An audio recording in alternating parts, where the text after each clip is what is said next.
good day sa ating lahat. Dito tayo ngayon sa may Princess Edward. Ang tinatawag nilang Fayon Street. Ayan. Repeated na ata ito guys, ilang beses na. Pero syempre different ang angle naman. Angle. Okay, dito tayo sa may shopping place guys. Ayan o, ang mamura ng kanilang mga paninda. Tayo ay lagi na lang nag-i-spend ng pera. Ayan, very comfortable naman ang kanilang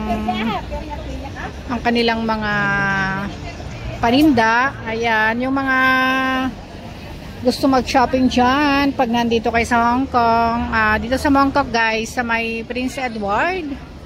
Ayan nga pala mga kalukalugong. Nagiteksapsapol ti kalugong. Ayan, yung mga naghahanap ng kalugong ng mga sombrero. Hindi pa rin natatama yung aking Tagalog. Diyos ko po. Ayan mga jeans. Sa side guys, maganda ang maglakad. Sa side. Mga accessories dyan Siyempre, mas mura pa rin sa online. Pero kung hindi ka nakaka-online, syempre naman guys,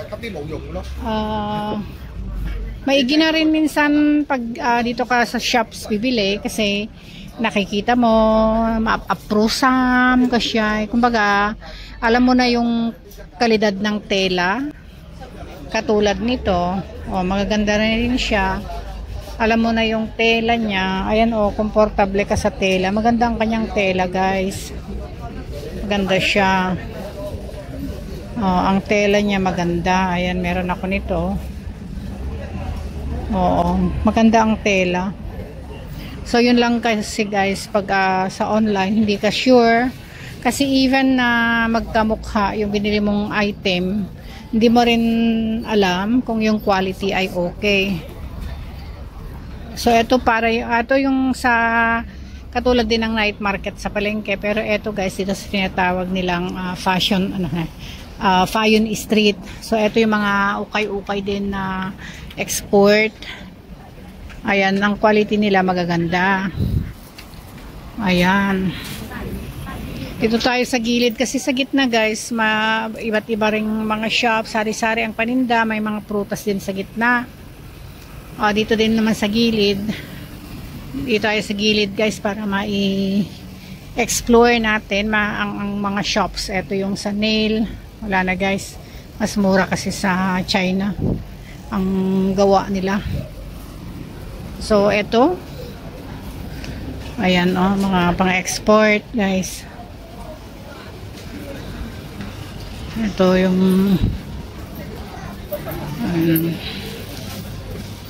pang ma-under natin. Maganda din ang mga quality. Mga pambata, gamit ng pambata. Ayan. Daming tao. Okay din ito guys. Maano ka lang, basta patient ka lang ba na mag-ukay talaga. Pero ako guys, wala akong hindi ako interesado. Kasi mainit. Ayan.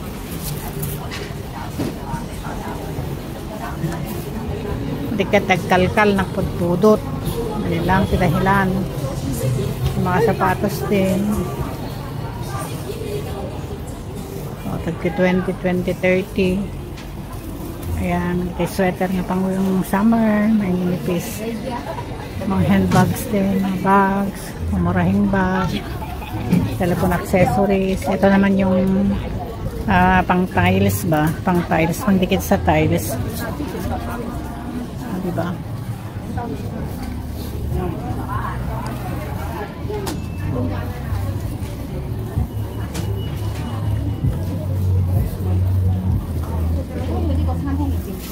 Okay.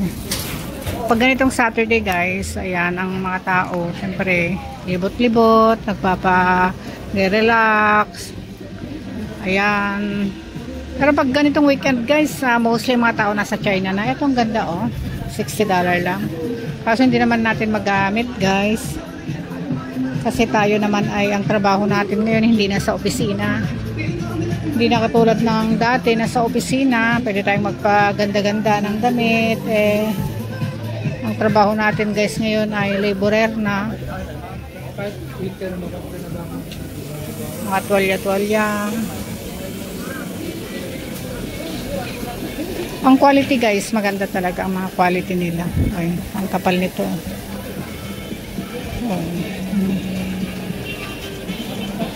Ma-approsam gamin no dito yung gumatang kaysa online. Syempre wag mo i-compare yung price difference, malaki talaga ang diferensya. Kaya lang syempre naman kung gusto mong assure na ang binili mo ay good quality, better na dito ka na mag-shopping.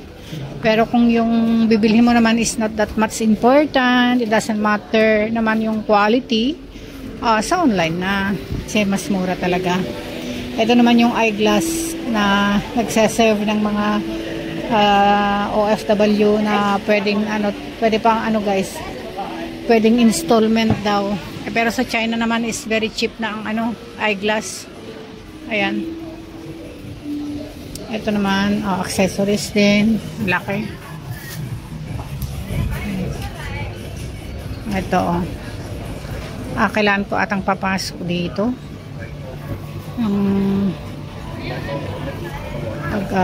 May mga nipper, pero ang nipper nila guys napakamahal, kaya nagtumingin na ako last time 200 something, pero ang quality naman guys is napakaganda. Ayan, so pwede na tayo siguro maglakad sa gitna din, doon sa na lang kasi mahaba-haba ito guys, so doon na lang tayo sa susunod na street.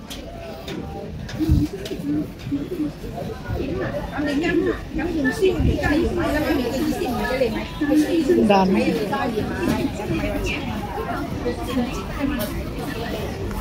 Nung hindi pa ako nakapunta ng China, madalas dito ako nagtatampay pag Saturday, naglalakad-lakad. Kaya lang magastos din kaya kung hindi ka marunong mag-control. Dati guys, tignan lang ito. Dati guys, pag akala ko maganda, basta yung feeling ko maganda siya, binibili ko. But nowadays guys, talagang kung ano lang yung kailangan ko, yun lang binibili ko. Kasi nagiging basura lang yan sa bahay Basura lang talaga ang bagsak sa bahay. Kasi hindi naman kailangan. Katulad din ng damit minsan guys, tinatago ng ilang years. Tapos hindi rin magagamit. Sabi nga nila, pag tinago mo guys ng, mahaba pa siya Pag tinago mo yan ng like 1 or 2 years na hindi mo pa ginamit, pero pwede nang itapon. Ayan. Doon naman tayo sa kabila guys, doon sa may Tongchoy Street, sa maraming mga aquarium, mga pets naman sa kabila. Tingnan natin kung bukas sila. Kasi hapon mostly bukas. Dahil ang mga tao guys, pag ganitong hapon, syempre pag hapon, nag-opisina, wala nang trabaho. Ganun, colorful sila. Nagsi 50 din.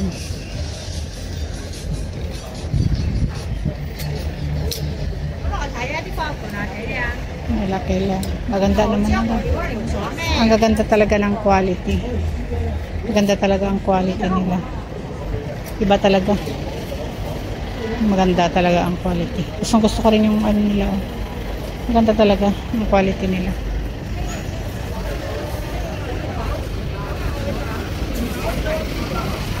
I feel hungry. Medyo nagutom ako guys. Ito dahil maraming mga pagkain dito, mga street foods. Ayan street foods. Pinipilahan. Maganda yung mga ganito, yung mga shop dito malapit sa pasyalan. Ang paggutom ang mga tao, kaya nauhaw, bili ka agad. Hindi na namimili kung ano yon, basta kung anong meron yon, binili na yon, ganon. Kaya beneficial sila guys, benefit nila. Malapit dito sa mga pasyalan. So ayan guys, ayun eto. Okay. Dito tayo sa mga aquarium. Kokonti lang. Saka minsan guys, bawal kasi ang mag-picture, bawal ang mag-video, bawal ang mag-picture. Hindi nila ayaw nila. Ayan, video natin sa Yung mang say เขาจะกัดบอกวุ่นแล้วพอเรียกไปเรียกมาพอ เขาส่งเขาขายเป็นพวกปลาคาร์ฟอันนี้ขาย Saka, tingnan natin kung ano nga yan. Urig ninyo guys. So, bawal ang camera. Bawal. Marami kasing bawal. Dito sa Hong Kong kasi yan ang hindi maganda minsan. Hindi naman. Na, siyempre, shop na dito sa baba. Diba? Dinadaanan lagi tapos bawal mag-picture. Hindi mo naman pwedeng ipilit yung gusto mo na mag-picture kasi yun nga nakalagay na doon. Bawal mag-picture. Ayan guys. So, saan yung mga asa? Bawal. Anyway guys, ayan oh. Wala tayong makita, wala tayong makita. Pero dito na tayo mag-end guys. Dito na tayo mag-end ng ating premiere for today. Thank you once again for your support. Salamat guys sa inyong support. Ayan, thank you sa lahat na nagpunta rito guys. Thank you so much. I love you all.